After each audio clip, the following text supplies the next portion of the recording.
Hi, folks. Welcome to our session on resident supervision, balancing autonomy and patient safety. My name is Alex Chang. I'm the Associate Program Director at Boston Medical Center. I'm Avery Clark. I'm the Assistant Program Director at Boston Medical Center. Good morning. I'm Lauren Nedwick. I'm Vice Chair of Quality and Patient Safety for the Department of Emergency Medicine at Boston Medical Center. So before I get into the nitty-gritty, let's start with a real-world case presented by one of our star residents, Deandra Escamilla. So I had a patient as a newly minted second year coming in with respiratory distress. The patient was initially okay, but then he acutely decompensated, and when I was asking help from the attending was nowhere to be found. This patient had a lot of risk factors for PE, and I was trying to discuss like disposition, lytics versus just starting a heparin drip, and it was really hard and difficult for me to kind of figure this out on my own. So I actually ended up having to get another attending to help me out and try to figure out if I was along the right trajectory, which was pretty difficult for me. Oh man, that's rough. Yeah. So, cases like that inspired us to read, write, and to teach about best practices in resident supervision. So Dr. Clark and I published an article on this topic, and Dr. Nitwich happened to be our editor. We distilled the main themes from our manuscript for you in order to build this very didactic. As a result, our objectives for today are to outline the argument for intensifying resident supervision, discuss the concerns that loss of autonomy may negatively impact training. We'll define entrustment and identify some factors that affect it. And hopefully we'll employ some best practices to optimize the balance between resident supervision and adequate autonomy. So to start, I'd like your input. What does supervision mean to you? So what I'd like you to do is to either use your cell phone to text, or you can use the QR code, or you can use a computer to go to the web address above using your browser. And just type in some words that come into mind of what supervision might mean to you. And if you don't mind, just keeping that window open or that text chain open, because we'll use this for a few more times during this talk.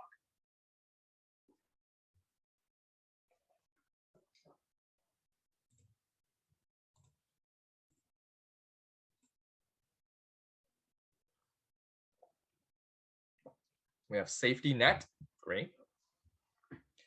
Encouragement, safety, teamwork.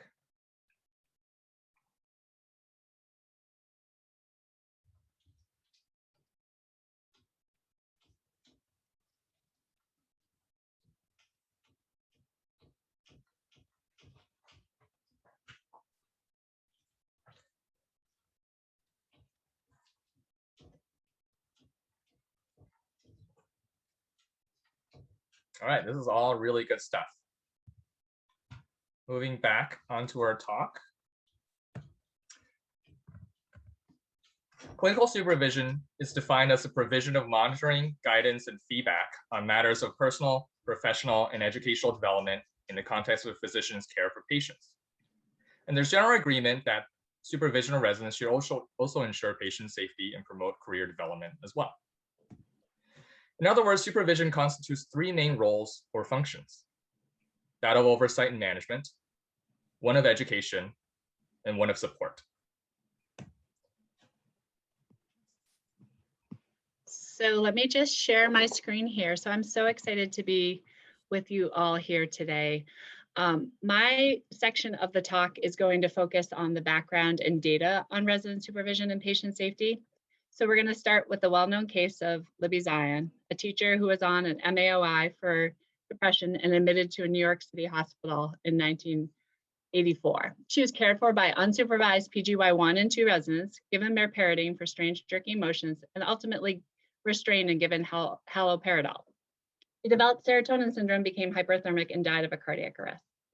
The treating residents were sued, and the Zion case catalyzed the formation of the Bell Commission by New York State, which evaluated the training and supervision of doctors in New York and recommended that resident duty hours in New York be limited and that supervision be increased. Though we often speak of the resident duty hours as a big outcome of the Zion case, the Bell Commission's greatest concern was actually supervision of residents by more experienced physicians. In 1989, the New York State adopted the Bell Commission's recommendations on reduced work hours and increased attending physician supervision. And then in July of 2003, the ACGME adopted similar regulations for for accredited medical training institutions in the US. This then takes us to the Institute of Medicine report in 2008 that further intensified our supervision requirements. The Institute of Medicine specifically stated better supervision not only provides educational benefits, but it also increases the likelihood of intercepting potential errors, better patient outcomes, less test ordering, more resident comfort with performing procedures, fewer delays in diagnosis and test ordering, more widespread use of care guidelines, and potentially lower costs. All of this, along with increasing awareness of medical error and a public outcry calling for maximizing clinical supervision in the name of quality and safety, has led to widespread escalation of supervision of clinical trainees, as you all know. So here's the real question and why we're here today, though. But does increased supervision actually improve patient safety? I would say yes. In my role, obviously, I think resident supervision is a very important part of quality and patient safe care. However, let's look at some data. So early studies in the 80s and 90s showed that suboptimal supervision of junior doctors was associated with increased patient mortality, and that patient outcomes were improved with increased resident supervision. But let's look at a little bit more recent data here.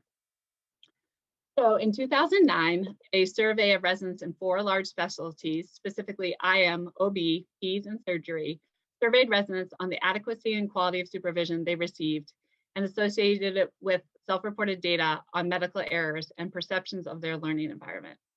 As you can see here, most residents had adequate supervision and felt adequately supervised.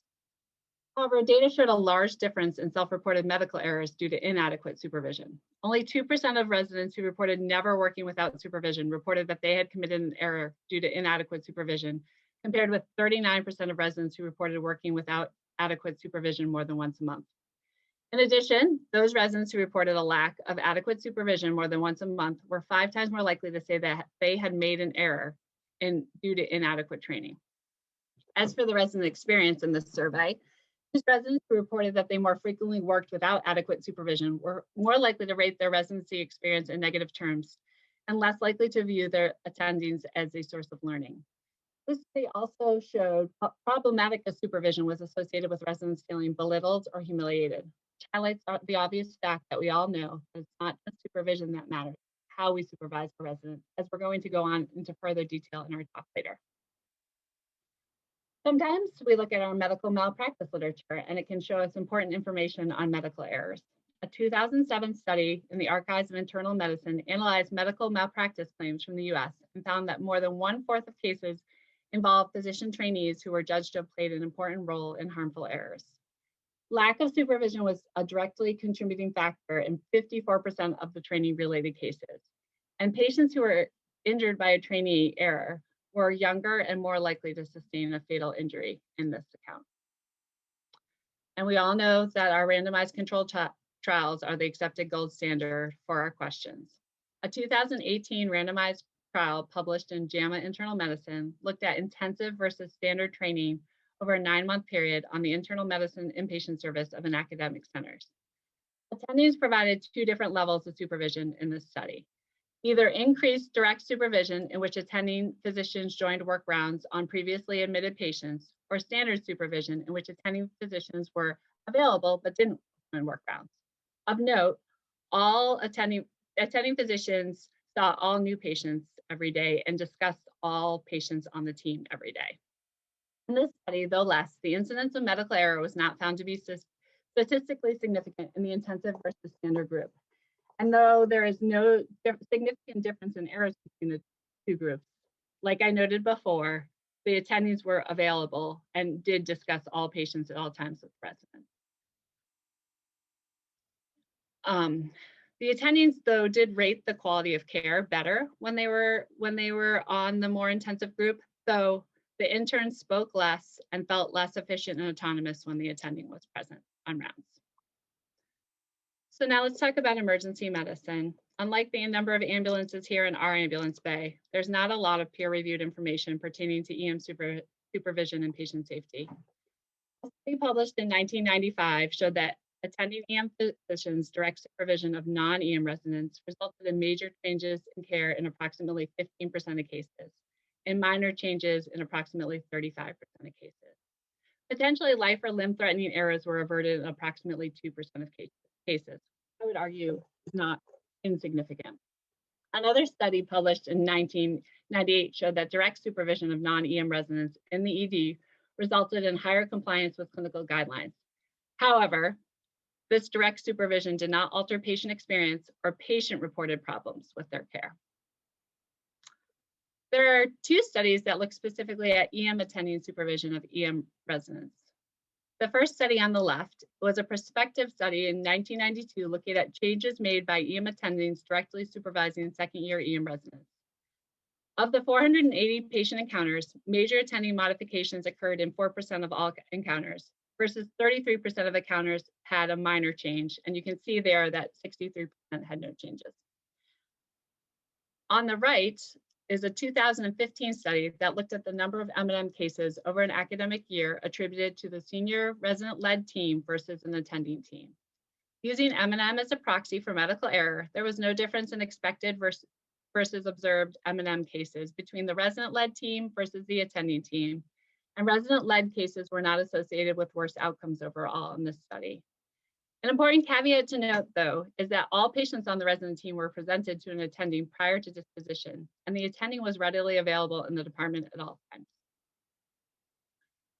So as you can see, the current literature and data on the impact of attending supervision on residents on patient safety is sparse.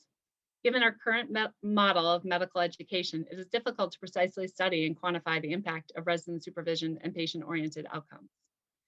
However, as a specialty, we all share the same goal. We all want safe, high-quality patient care. Emergency medicine is one of the few specialties that require full-time, around-the-clock attending supervision of their residents. And the accepted standard of care is for resident-managed patients to be evaluated by an attending EM physician. So as we discussed earlier, the 2008 Institute of Medicine recommendations on resident physician work hours, supervision, and safety require in-house supervision for all critical care services, including emergency departments. In high acuity cases, direct supervision of residents by physicians who have completed residency is expected, and attending physicians should be physically available in the house for direct supervision. The ACGME guidelines for resident supervision are a little bit more flexible and state that the resident supervision provides safe and effective care to patients, ensures each resident's development of the skills, knowledge, and attitudes required to enter the unsupervised practice of medicine, and establishes a foundation for continued professional growth. The ACGME encourages programs to define, communicate, and monitor a chain of responsibility for all patient care and places the burden on the program to designate the appropriate level of supervision based on the resident's level of training and ability. On a practical level, the ACGME mandates that each patient must have an identifiable and appropriately credentialed and privileged attending physician or licensed independent practitioner as specified by the Residency Review Committee, who is responsible and accountable for the patient's care. These respective roles of the residents and faculty supervisors must be available to patients and providers. And sometimes we need to talk about billing and money. Medicare has specific rules and regulations surrounding what services it will pay for when a trainee provides services. CMS will pay for services provided by a resident if a teaching physician is present during the critical or key portions of the service.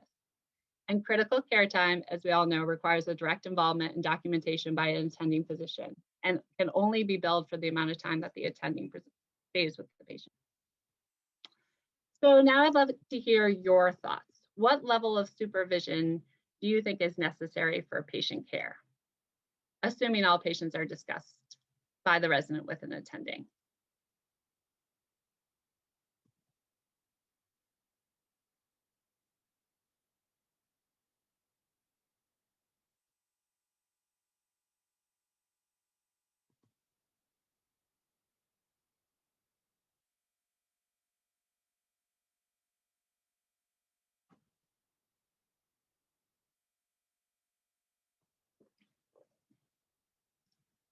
Great. So it seems like we have a little bit of a split on attendings personally evaluating the patient versus evaluation is determined by the resident experience and patient acuity complexity.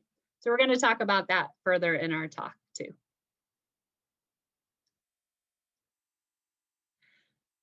So obviously, I feel that the appropriate resident supervision is necessary to provide safe, quality patient care. I want to end my section with some of our residents' words on supervision and patient safety. We are responsible for our residents' education and our patients' high quality and safe care. Our residents want us there to teach them and to teach them how to provide excellent care to our patients. And with that, I'm going to pass off to my colleague, Dr. Clark. As I'm sure many of you listening have experienced firsthand, over the last decade, there have been many changes made regarding rules for resident supervision, most recently culminating with ACGME and IOM standards, which Lauren just discussed. Additionally, in 2011, this went one step further with the duty hour standards, which pushed to further increase and define supervision and place an 80-hour per week limitation on hours worked, especially limiting interns. Before we move on, we'd love to get your perspective on this issue. So if you guys wouldn't mind opening your poll everywhere again and answering this question, for those of you who practice during these transitions, what changes, if any, have you noticed in your trainees or in your own training?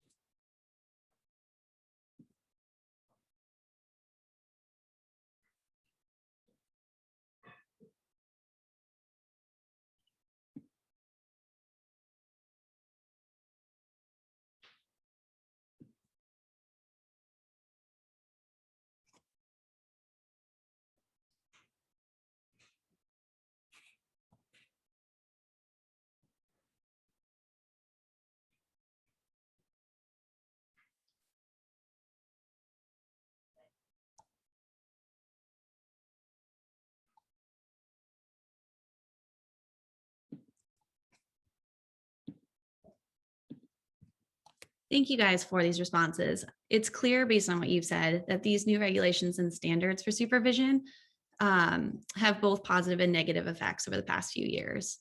And many of these changes were anticipated by residents prior to this transition. In a study by the New England Journal by Jolie et al., it took a sample of residents nationwide, about 2,500 residents from 23 programs, and surveyed them as to the likelihood that these revisions to standards of supervision would have the desired effect. Not surprisingly, when it came to quality of life and well-being, there was consensus as to the positive impact it would have. However, when it came to quality of care in terms of education experience and fund of knowledge, there was concern that these changes would be detrimental.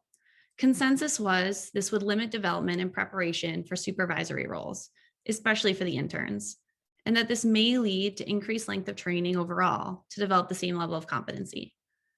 There was also the thought that this would have a negative effect on patient safety, contrary to the initial intention, because of the above issues, as well as a need for more handoffs between providers and multiple new care teams caring for the same patient. It's clear we need to be careful with all these changes, as excessive supervision can also come at a cost. Residents feel like they're put under a microscope. There's concern that too much supervision may stunt growth and development of skills and clinical knowledge if there's not the balance of a degree of autonomy. It has the potential to be very dangerous, as the whole goal of residency training is to prepare for independent practice as attendings. In order to ensure that residents are developing this independence, there should be more delegation of care to the residents themselves.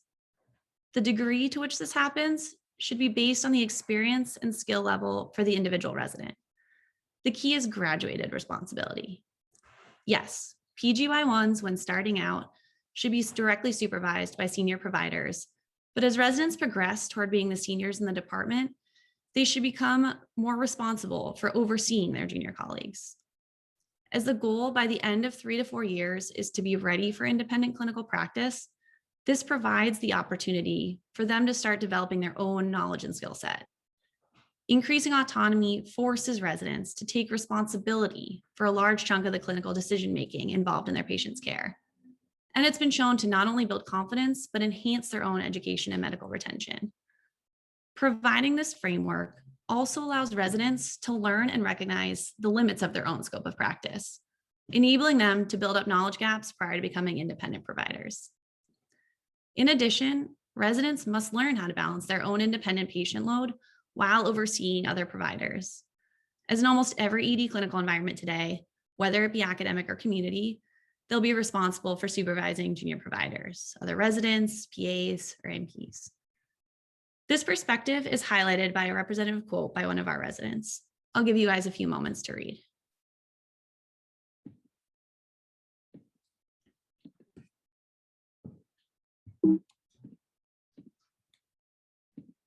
Much of this relates to the concept of self-determination theory, which posits that individuals' natural motivation to learn is driven by fulfilling 3 innate psychological needs: a sense of relatedness, a sense of autonomy, and a sense of competence. A sense of relatedness implies that one needs to feel like a member of an interprofessional team in order to be motivated to learn and participate in care. Residents need to feel a sense of ownership over their patients. Autonomy is defined more as a learner acting of their own volition versus solely working independently of others. The key here is relational autonomy, meaning allowing individuals to make choices when they demonstrate competence and trustworthiness. It isn't that there's no supervision, but that as long as residents' care plans are reasonable and well supported, they should be allowed to make independent decisions, even if the attending's general practice may differ, providing space to learn their own practice style. Finally, having a sense of competence, meaning feeling they know something or are able to do something, is key for learners. And this comes with experience. Really, it comes down to the fact that residents and attendings need to have an interactive relationship that's dynamic and flexible, depending on the circumstances. When it comes to autonomy, however, there are still some mixed impressions. In a qualitative analysis and review by Allen et al., they pooled numerous studies that span specialties including IM, OMFS, radiology, neurology, anesthesia, and critical care, looking at varying perspectives on autonomy. Similar to what we've discussed, the most commonly identified benefits associate autonomy with increased confidence, development of clinical decision-making skills, sense of responsibility and patient ownership, readiness for independent practice, and development of professional identity. When it came to professional identity itself, it was found that more autonomy was associated with increased sense of well-being, satisfaction, empowerment, motivation, and decreased feelings of burnout. There were some mixed opinions, however, when it came to learning outcomes, as some programs still felt that supervision resulted in better teaching and feedback, which benefited development and learning outcomes itself. Bringing this all together, yes. Overall, general consensus is that increased resident supervision by attending providers reduces errors and increases safety, although there's little concrete data and evidence that determines this thus far.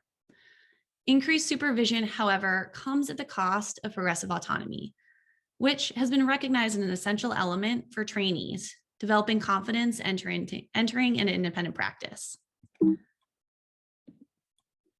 Here's some perspective on a personal experience from one of our chief residents, Jessica Faiz. I'll play this for you now. One example of when I found a good balance between my education and patient care happened when I was a second-year resident. I was in the middle of a medical resuscitation, and my attending, first of all, was right alongside me. And the decision was made for the patient to get a specifically subclavian central line.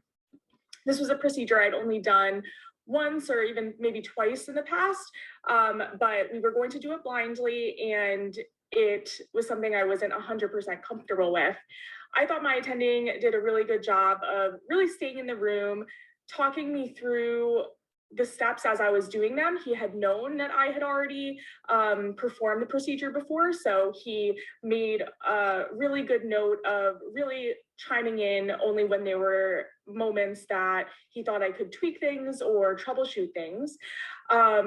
Ultimately, I recall not being able to get blood returned back, and this was actually a very busy shift, and he knew that this was, I think, the third line I had placed, and that it was a pretty overwhelming situation. So at that time, he made the decision to gown up and help me with the procedure. I think he ultimately took it over at that time. But I thought that he gave me ample time to attempt the procedure several times myself, made me feel like I was really in charge of it and had control over the situation. And then by that time, when it was, I think, the right thing for the patient for him to take over, he really respectfully did so. So I think that, first of all, that presence was important. The communication was great. And also the fact that he kind of gauged my level of knowledge with the procedure beforehand and incorporated that in how he was teaching was really, really helpful. And then when it came time for him to step in, I didn't at all feel bad or like my autonomy was taken away. I really felt like, that was best for the patient, and we debriefed afterwards. One example of when I found a good balance. I think we can glean a lot from what Jess was saying, and I'm sure each of us has similar examples of our own. But long story short, resident supervision and autonomy are not mutually exclusive. We just need to strike the right balance between the two. The term for this is called entrustment. This is the concept of faculty having to provide supervision while allowing suitable autonomy for their residents. It requires that supervisors use their judgment and observation of a trainee's ability to determine how much independence they should be given. There are multiple factors that can come into play, which affect how effectively this balance is maintained. There are patient factors, procedural factors, environmental or resident factors. However, regardless of these, some faculty are still more likely to entrust patient care to their residents than others. We as faculty have our own individual influences that factor into this. Our own personal approach and management style come into play, especially when our workups may not completely match up with what our learners want to do. Similarly, our own self-confidence and risk aversion can affect how willing we are to let others have more independence in decision-making. I think this is especially pertinent for early attendings who are just transitioning into their own roles and learning their own comfort level. Lastly, our own individual commitment to and interest in education will impact how willing we are to spend the extra time discussing management and teaching residents, as it takes time and actual investment for them to develop this independence. So how do we standardize this approach? How do we quantify who's ready and who's not? Recent approaches have been developed to standard and quantify trust in resident performance. One of these metrics, which you all are very familiar with at this point, and likely use at your own institutions, are the milestones, which were designed to better quantify actual observable resident skills and behaviors to help elucidate what degree of autonomy should be given within 6 core competencies. The initial milestones were released in 2012, but have been adapted as our fields continue to evolve. And this July, Milestones 2.0 will be released for residency programs to adopt. As we all know, however, there are still some limitations to the effectiveness of the system overall, as many departments lack resources for appropriate amounts of direct supervision, and there can be variation in inter-rater reliability when it comes to actual rankings. Another approach that's been developed in the past few years is that of entrustable professional activities, or EPAs, which are defined as units of professional practice that can be fully entrusted to a trainee as soon as he or she has demonstrated the requisite competence to execute the activity unsupervised. Basically, it attempts to contextualize various core competencies into actual clinical practice, allowing faculty to evaluate trainees on a more holistic level as residents integrate multiple, complex, interrelated behaviors during the course of patient care. They, like milestones, were intended to help guide decisions regarding level of supervision required for trainees. Very recently, a consensus working group of EM educators in North America drafted 11 core EPAs for emergency medicine that every trainee should be able to perform independently prior to graduation. They're listed here, and I'll give you a moment to read through them.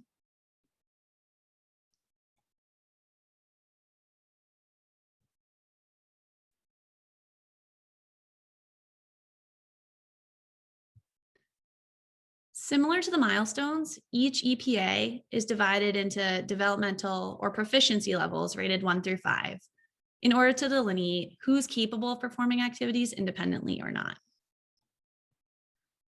So to compare, essentially EPAs combine multiple different subcompetencies of various milestones to describe broader work-based activities and demonstrate resident ability.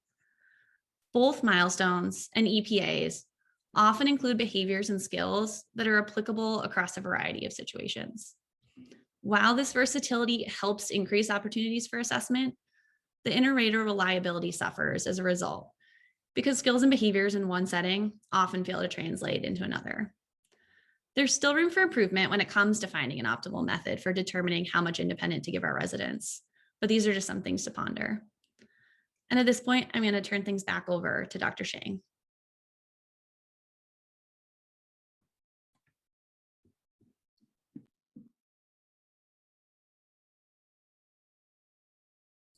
I think you're still muted. Oh, sorry about that.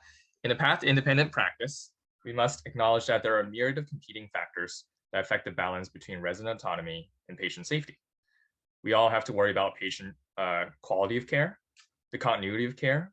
We have to be a steward of resources while being efficient.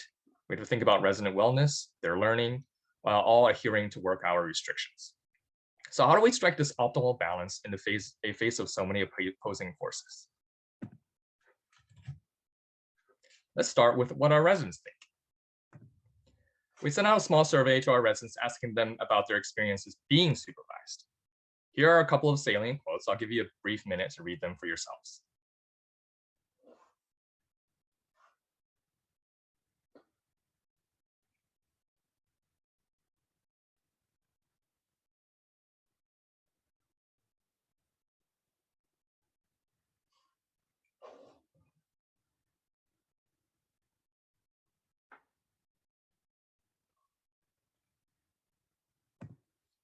The experience of our residents were consistent with others in the literature. This is a thematic analysis of resident perspectives on autonomy from a mixed method study using surveys, focus groups of 59 different residents from 2 institutions across 6 specialties, including emergency medicine. And these themes were consistent on what residents want their supervising physicians to do and not to do in order to foster resident autonomy. A lot of this is common sense. Trainees generally appreciate faculty behavior such as clinical guidance, connecting theory to practice, shared problem solving, giving feedback, reassurance, role modeling. On the other hand, being too rigid, poor empathy, not offering support or addressing resident concerns, not teaching, being intolerant, not being explicit about what you want, what you're looking for the resident to do, or overemphasizing evaluations are regarded more negatively. So how do we translate these themes into action? Well, here are the things that we as supervisors should do and encourage our faculty to do.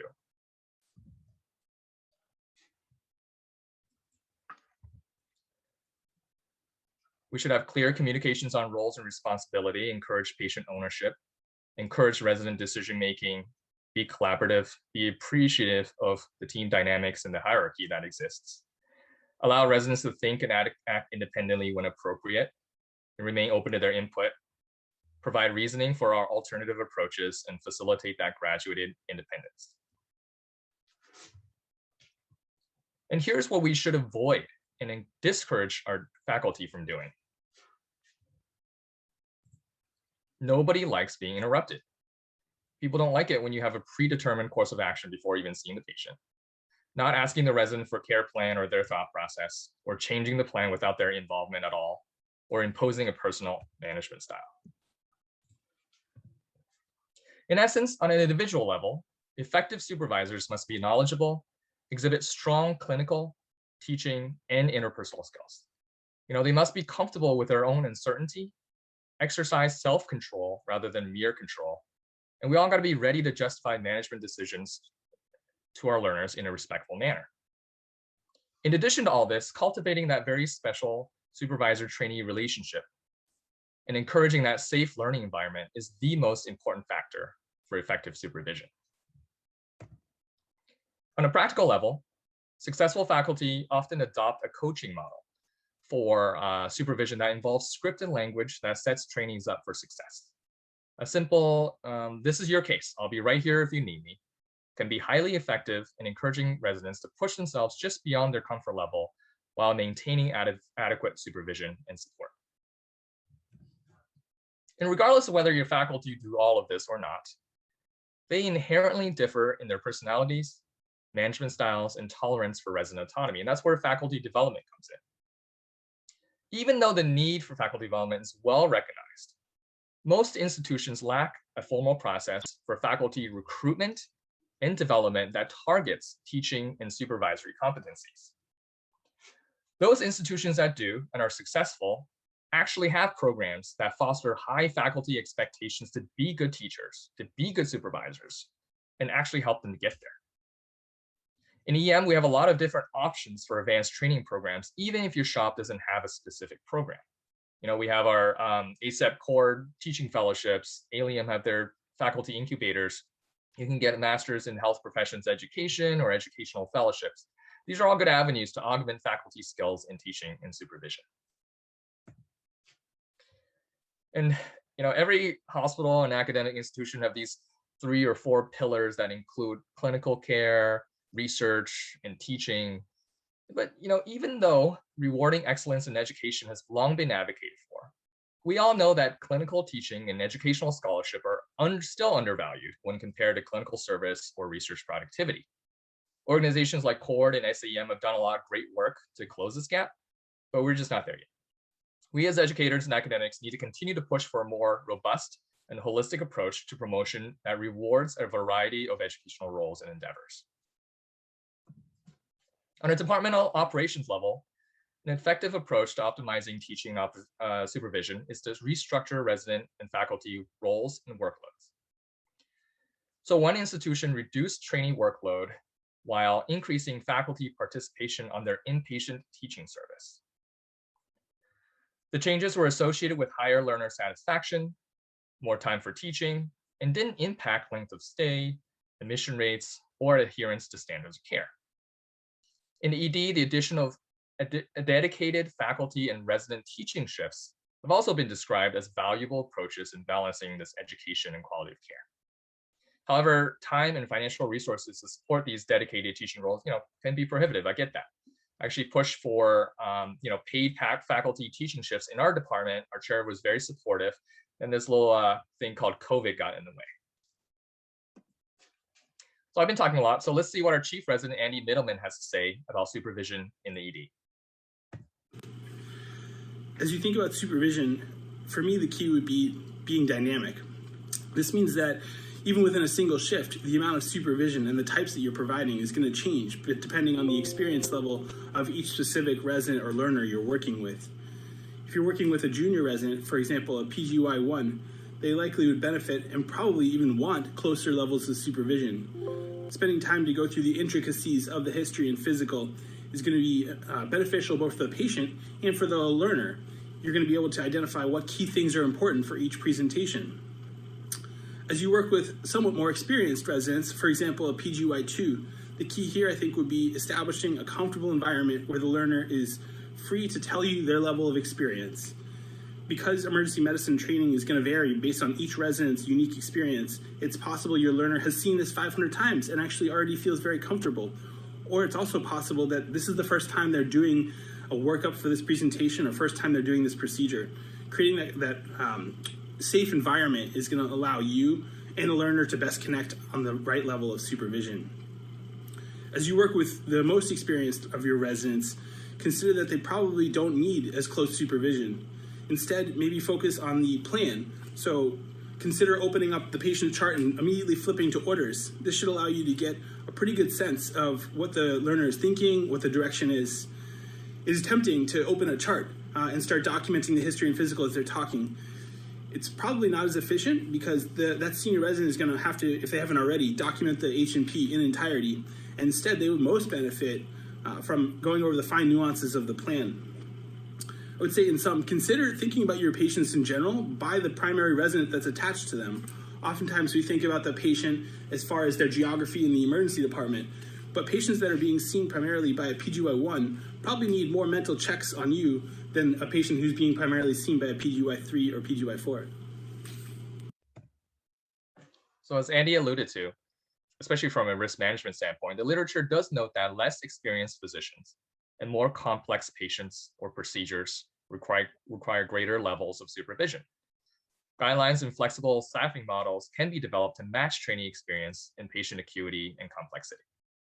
For instance, we often staff our most junior and off-service residents under 2 layers of supervision, that of our senior residents and our faculty in our A and B pods, while experienced PAs and senior residents can work more independently under faculty oversight in other pods.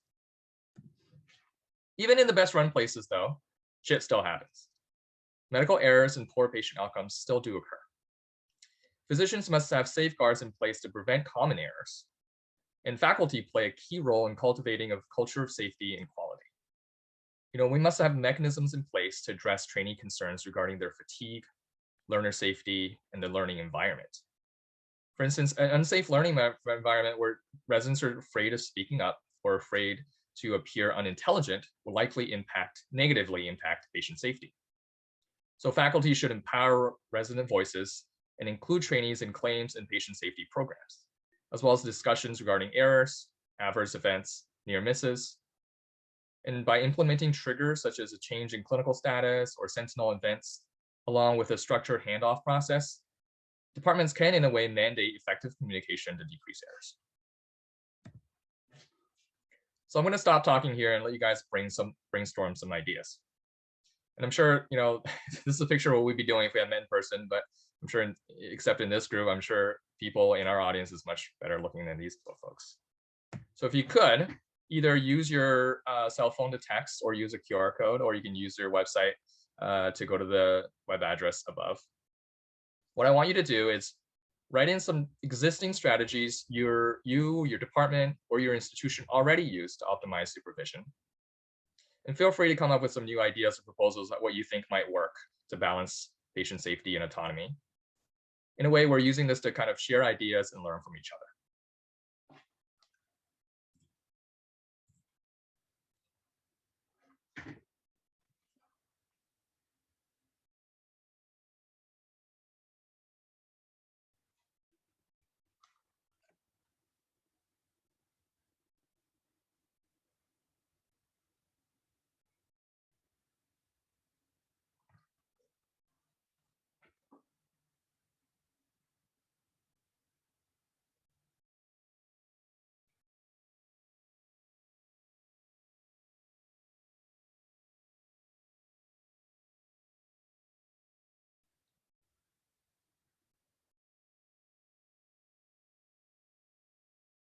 I think the responses will probably be a little longer than the previous one, so give it some extra time. So senior residents as leaders and owners on a side or department. Like a pretending type of experience.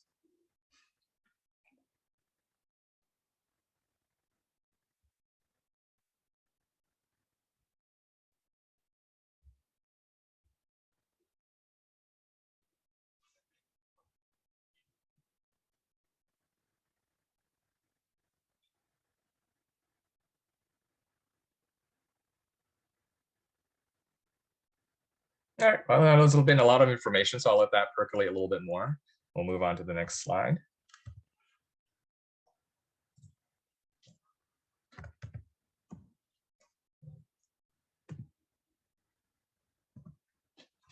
There's one more here. No, okay.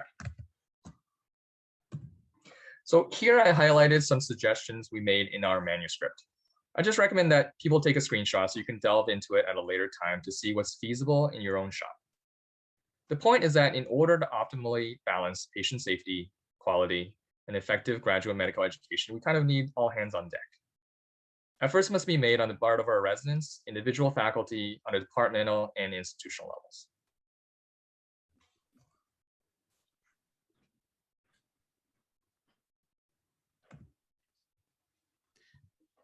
The act of supervision entails multiple functions and roles, including oversight and management, education, and support. Despite the limited number of studies on the impact of supervision on patient outcomes, safe, high-quality patient care should be the ultimate collective aim for residents and supervising physicians alike. Residents and faculty should work together to balance autonomy with supervision in order to facilitate learning and development for resident physicians and optimize safe patient care. While multiple patient, resident, and environmental dynamics affect entrustment in the supervisory relationship, the supervisor's personality, risk tolerance, and management styles tend to be the deciding factors. While we don't pretend to have all the answers, it's important to look at these issues from all angles. We recommend bringing together the various stakeholders in your department, residents, program directors, QI and admin faculty, to discuss how to work toward best balancing autonomy with supervision in your own institutions in order to provide safe, high-quality patient care. For the real outline of our talk, scan this QR code and it'll take you to our manuscript. We want to send an extra thanks to our graduating residents and future academic superstars, Deandra Escamilla, Jessica Faiz, and Andrew Middleman for their candid videos. Thank you, and we look forward to your questions.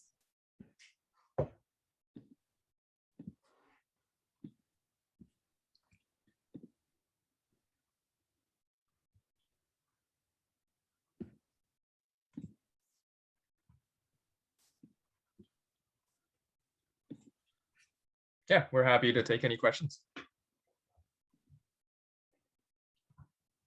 Honestly, balancing autonomy and patient safety, pretty easy, right? Okay. People are welcome to just unmute and ask questions too, since it's a reasonably small group, whatever is easiest, or we have the chat open so you can type them in. Hi, Mark Berenson, Rutgers, New Jersey Med. Thank you guys so much for the chat, for the talk. It was really well done. So I guess my biggest question for you, I mean, there's a ton of theory, a paucity of evidence, and a lot of different models out there. In your guys' experience, what would you say are the two top things that have worked really well in your shop and the two biggest fails that you've had in your shop regarding supervision? So I think one of the successes we've had is having two different orientations. So one of the, everyone has a intern orientation with residents coming in, but our program, like many others, have a graduated system of responsibility where our second years take on the role of running some medical resuscitations and doing critical procedures like central lines and chest tubes. So having a refresher and a very much experiential based, simulation based orientation month was really important to have at the beginning of July. And then after their morning in sim, they often have a shift afterwards that's supervised directly by a PGY4 on a one-on-one basis to kind of develop that level of skill in resuscitation and procedural before becoming, quote unquote, a little more independent.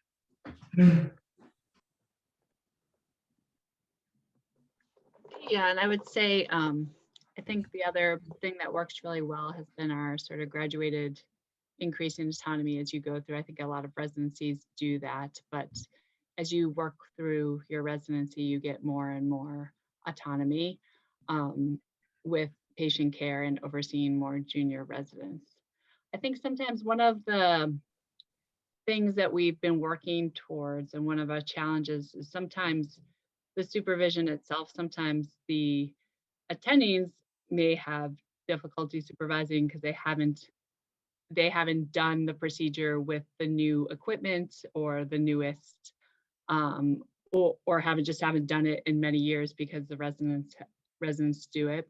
And so one of the things we're looking to put into place to sort of address this challenge is we're going to, much like we have resident orientation, we're going to take our faculty meetings and do sim-based training with our faculty as part of faculty meetings. So that's one of the challenges I think sometimes that we face.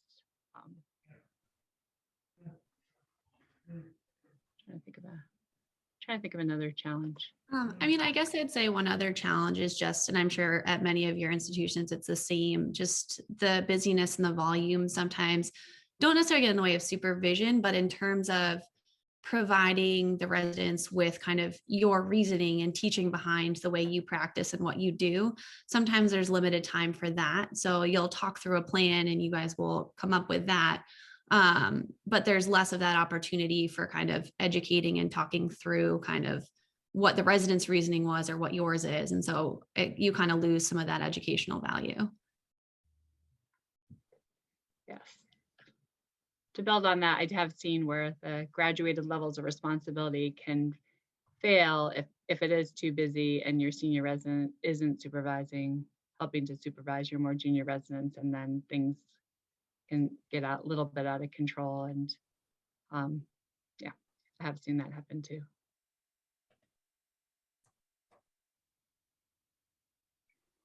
Does anybody else have any other sort of successes that they've seen balancing these two at their own programs and institutions?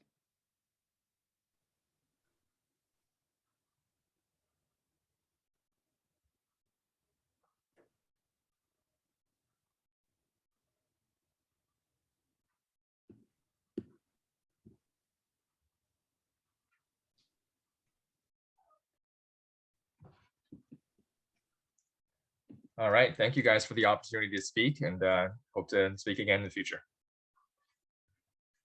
Yeah, thank you all. Thank you all for attending.